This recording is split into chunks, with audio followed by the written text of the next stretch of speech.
For this edition of 4x4, I had the pleasure of speaking with Jim Birch, the Chief Operating Officer of the Olde Mecklenburg Brewery. With nearly a decade of experience in the craft brewery industry, Jim has been instrumental in driving OMB's retail expansion strategy in the Charlotte market. We sat in OMB's beer garden at their newest venue in the Ballantyne Bowl, where we enjoyed a Captain Jack Pilsner and discussed expansion, overcoming challenges, and strategies for distinguishing oneself in a competitive niche market.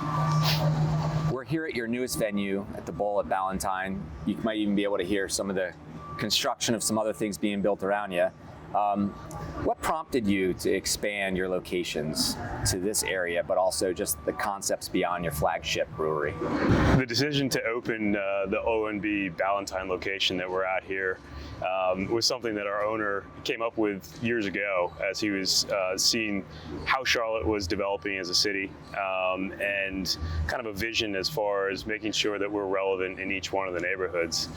And so if you think about our headquarters and our production breweries in kind of in the middle of Charlotte in Loso, we wanted to figure out how to enter each one of the neighborhoods. And Ballantyne, kind of at 6 o'clock, if you're looking at Charlotte, is a huge market for us.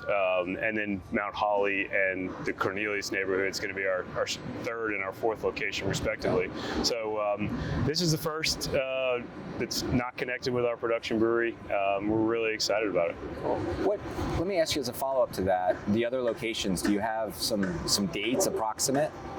Yeah, the Mount Holly location actually will start construction in December this year, and our plan is to open in December of 2025. Awesome. Cornelius will probably be about a year to 18 months behind that. It's somewhat interconnected with a massive development that's going on, and OMB will be right in the middle of it. Well, selfishly, I'm glad you picked Ballantyne since I live in this area, so thank you. Yeah, Ballantyne's exciting. There's so much going on here. And in addition to OMB, the entire neighborhood, the bowl and the amphitheaters, I think going to be a major draw for South Charlotte. Can you share any of the challenges that you faced during the expansion process and how you overcame them? Sure.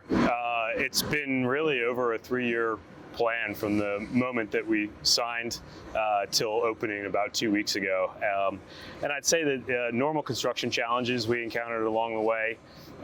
It's a big outdoor beer garden, and we had a fairly wet spring, so trying to get some of the work done out here was difficult, but it dried up finally, and we finished most of the outside area that you're looking at in the matter of about 3 or 4 weeks. Aside from that, coming out of COVID, there were long lead time items that initially had us pretty worried and wound up being a lot better actually than expected.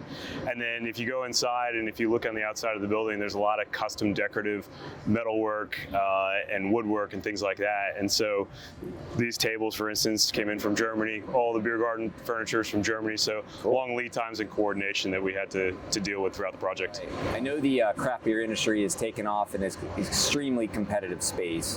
What are you guys doing to kind of differentiate yourself, but also ensure that you're growing your customer base? Sure. Well, in Charlotte, it helps that the city is growing so quickly. So just naturally, there's more interest and there's more people. Craft beer has changed dramatically in the 15 years since OMB opened. We're now the oldest operating brewery in Charlotte, and there's close to 10,000 breweries in the country. So we have two businesses. We have a wholesale business and we have a retail business, and we want the two to be mutually beneficial. So introducing people to the brand via the Brauhaus experience in the beer garden, we hope leads to a subsequent purchase in the grocery store and at the bars throughout North Carolina and South Carolina, where we're now distributed. And then locating and having a location here in Ballantyne and Mount Holly and Cornelius, we hope that everyone in Charlotte will be within a 15-20 minute drive at the max. How do you envision kind of the future of the craft beer industry, and how are you preparing for it? I think that the craft beer industry is evolving. It's hit a slight inflection point recently from massive growth to kind of stable. There's still breweries that are opening at a quicker pace than breweries closing. It seems to us that there's gonna be always the very relevant local craft breweries throughout Charlotte, and people I think are fiercely, loyal to those, including myself, living in the neighborhood that I live in. And I think that there will also be an opportunity for a smaller handful of breweries breweries to break out, and that's happening already in Charlotte and in other big regional cities. I think that craft breweries, especially in North Carolina, have better tools than in some other areas. We're able to also sell wine and liquor, which is an advantage.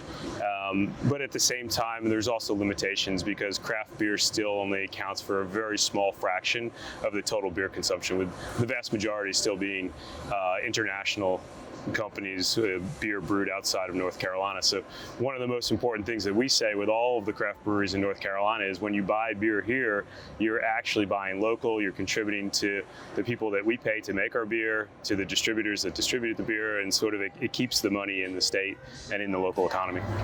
You good for a bonus question? Yes. So at Independent Advisor Alliance, we have core values. They're up on the wall. We lead with them. I think in a previous conversation, we kind of talked about that. I would love to hear kind of your core values and kind of how you utilize them throughout the business. Sure.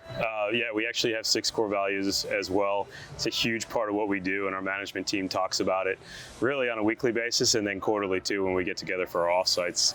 I think that the most important core value, at least for me and right now, is the dedication to quality and really taking no shortcuts. We think that when a customer comes in here, the most important thing that we can do is provide an enjoyable environment and serve great beer, and that's what we strive to do every day. Cool.